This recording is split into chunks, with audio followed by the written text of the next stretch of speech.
Among the pastoralist communities, life revolves around livestock. To them, life without cows is as good as no life at all. Ay, tamakaramid nyo. King ta janya nga nyoga me janya. Aga parre nyoni, aga rubi ande nyoni. Yini ki sapene ja. To chikin mating ya muga tama. Lenjina te kapar. Kapar ya glen aga kamay ande gi mi to pa go renja gi ma parre janya ge kamay nyoni kapar. The easiest way out it is, but not that easy. The so-called raids are actually serious armed combats, usually the group that drives away the livestock being the better armed. In the East African region, Uganda's Karamojong rustlers have the dubious distinction of being the best rustlers.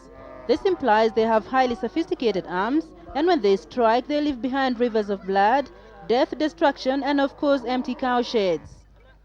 Jana, muda wa saa 6 ya usiku, kora moja walivamia boma ambayo inaitwa Morita, na watu wakapigana mpaka asubuhi wakatuma gari.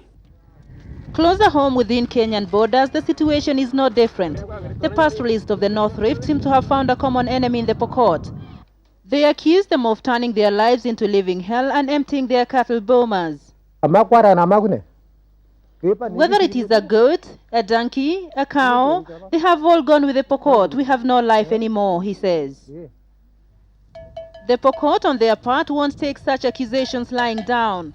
They detest being viewed as the aggressors.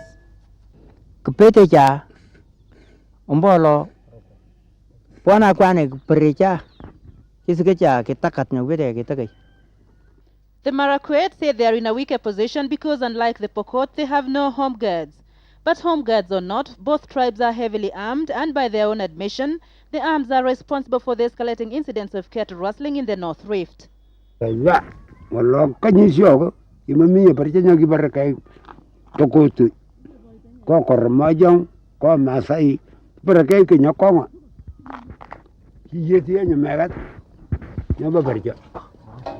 the government take more steps and then they remove all these firearms, well, we could even enjoy even more fish down here. But according to Kapenguria Member of Parliament Francis Lotodo, disarming is an exercise in futility unless the influx of firearms from neighboring countries is controlled.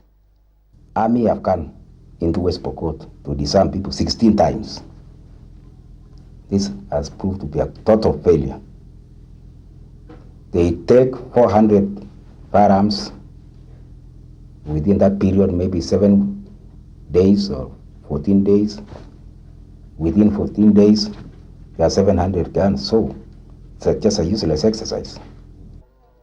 As a permanent solution is sought on the way out of this menace, the war continues and an age-old tradition fails to die off. But as a short-term measure to control cattle rustling, the government must keep track of all firearms in civilian hands. In the words of one elder, a cow is everything to any pastoralist, and they will do whatever it takes to acquire the largest herd. In this case, whatever it takes is heavily armed combat between the various pastoralist communities, an obvious security nightmare for the government. The government appears powerless to control rustling in the wake of increasing sophistication of the firearms in use. Farida Karonei, KTN, Kiwawa, West Porkot.